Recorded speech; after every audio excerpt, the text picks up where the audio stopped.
Magandang gabi sa lahat. Ako nga po pala si Nikki Nicole A. Makiling, ang tagapagturo ninyo sa araw na ito. Ngunit, bago ako magsimula ay maitanong ko lamang na okay lang ba kayo? O kaya, handa na ba kayo sa ating tatalakayin sa araw na ito na talagang magugustuhan ninyo sapagkat sinasalita nyo rin ito at nakikibagay din kayo sa mga tao sa pamamagitan ng pagkukomunikasyon nito. Bago ako magsisimula sa ating tatalakayin sa araw na ito ay meron muna akong paganyak upang ang lahat ay may energy. Ang aking gagawing paganyak ay pipili lamang kayo rito ng isang salita at gagawa ninyo ng pangungusap. Iisa-isahin ko kayo. Kaya bibigyan ko kayo ng 2 minuto upang makapili kayo ng mga salita at gagawan nyo sa pangungusap. Okay? Naintindihan ba ng lahat?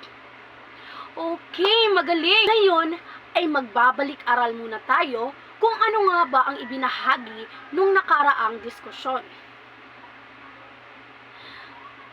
Binibining Sarmiento, maari mo ba ang ibahagi kung ano nga ba ang itinalakay noong nakaraang diskusyon?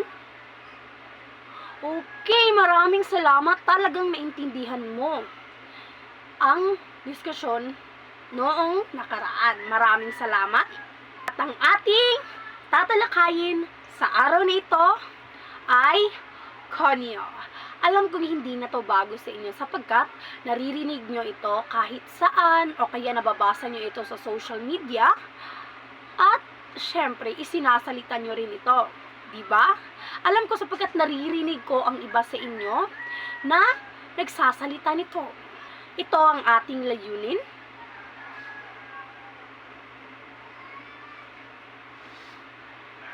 Una ay nalilinang ng maayos ang kahulugan ng konyo sa pamamagitan ng pagdiskusyon.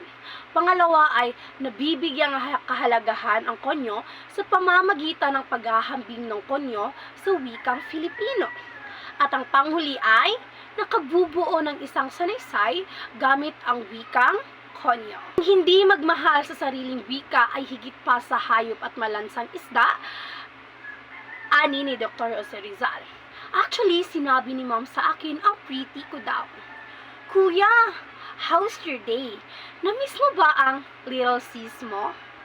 Stop eating na. Look, you're already fat na. Diba? Nakikita nyo na may Ingles at Pilipino. Kung ipaghahalo natin ito, ito ang tinatawag natin na Taglish, na ang ibig sabihin ay Tagalog-English. Ito ay pinaghalong mga salita upang makabuo ng mga pangungusap sa pamamagitan ng ibang lingwahe, sa pamamagitan ng 2 lingwahe. Ingles at Tagalog na Socialin ang tono, Malaan, Cortez at Chris Aquino. Konyo ang tawag dyan. Ito ay paraan ng pananalita ng nauso at hanggang ngayon ay maririnig sa kabataan ng makabagong henerasyon. Nagsimula ang konyo sa salitang Espanyol na conyo na nangangahulugang kalapastangan sa mga peninsulares mula 1,800 hanggang kasulukuyan. Ngunit sa makabagong henerasyon, ito ay pinaghalong Ingles at Tagalog o tinatawag ko ngang Taglish. Ang mga taong madalas gamitin ang konyo bilang pananalita ay nahihirapan gamitin ang wikang Filipino na walang halong Ingles. Mula dito, ang lagi nating iniisip na ang mga taong gumagamit ng konyo ay galing sa mayaman o mataas na antas ng pamumuhay. Patuloy na din sa paglaganap ang ganitong pananalita, lalo na sa social media na nakaka-impluwensya sa pamumuhay ng bawat tao. Ito ang mga halimbawa. You've probably heard some students say, "Let us make pasok to class," or "Let's go to class." They also say, "Don't make me lakad na," or don't make me walk any further." In some cases, they use so such as "It's so sarap," or it's very delicious. So nakikita nyo, di ba, na pinaghalo ang Tagalog at Ingles. Kaya tinawag siyang Taglish, kaya kabuuhan upang hindi malito, dito pinasok ang salitang konyo.